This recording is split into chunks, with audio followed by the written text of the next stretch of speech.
a blue-blooded LCCian, a pioneer in the field of speech, drama, and theater, the teacher responsible for launching La Consolacion College Bacolod as a leading force in elocution competitions as well as stage and drama productions in the province of Negros Occidental in the late 50s.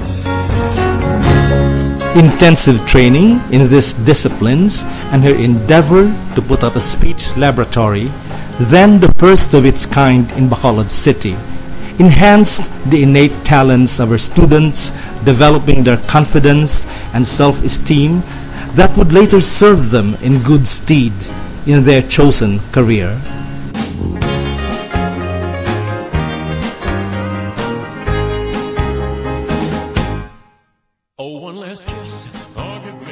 During the early 60s, memorable plays such as The Lark, The Trial of Edmond Campion, The Vigil, Fantastics, Shakespeare's Hamlet, Medea, The Glass Menagerie, and many others were staged year after year.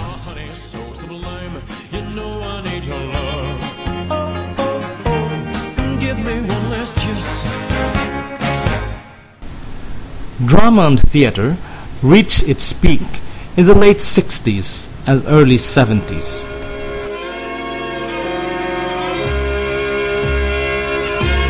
Toi qui marches dans le vent, seul dans la croquante. Considered as the golden age of drama and theater in LCC Bacolod, it was during this era that the school celebrated its golden jubilee with an ambitious presentation of Igpat Sangbulawan and Sentila.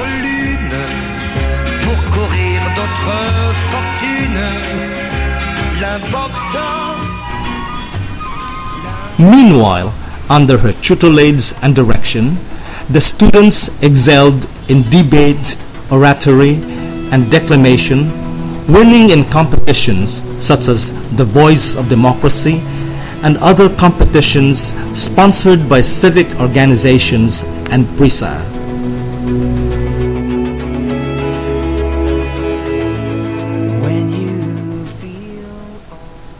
In the late 60s, Luisa Medel Reyes undertook the ambitious project of producing the dramatization of Rizal's epic, Noli Me Tangere. The production was a resounding success, inspiring then Miss Cecile Guidotti of the Philippine Educational Theater Association, PETA, to invite the cast to perform in Manila.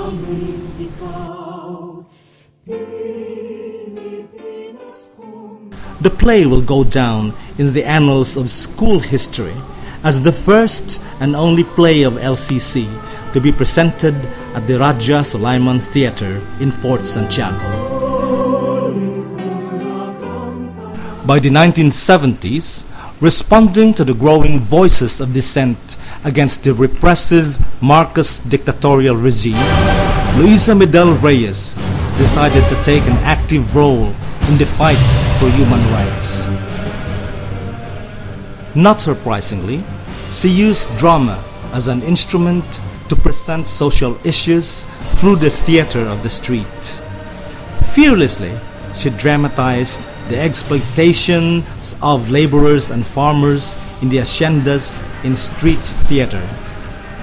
When President Marcos proclaimed martial law in September 21, 1972, she fled the country and sought asylum in the United States, where she joined a group of famous Filipino political expatriates.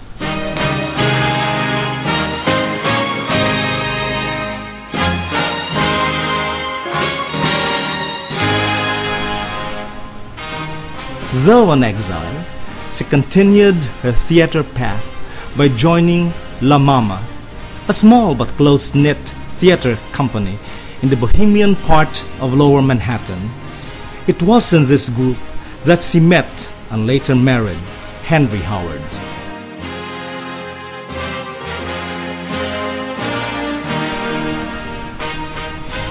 As soon as Corazon Aquino became President of the Philippines in 1986, Luisa Howard took an active role in the Philippine consulate.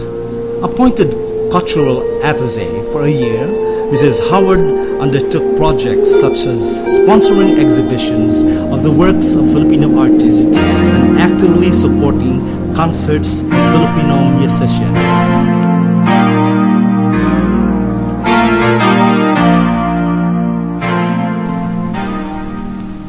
A patroness of the art, and unknown to some, a philanthropist, Luisa to her students was a mentor and a surrogate mother. To her peers, she was a true friend, and to many of us, a source of inspiration for our success in life. Her legacy lives in her works and in the valuable and treasured life lessons she imparted.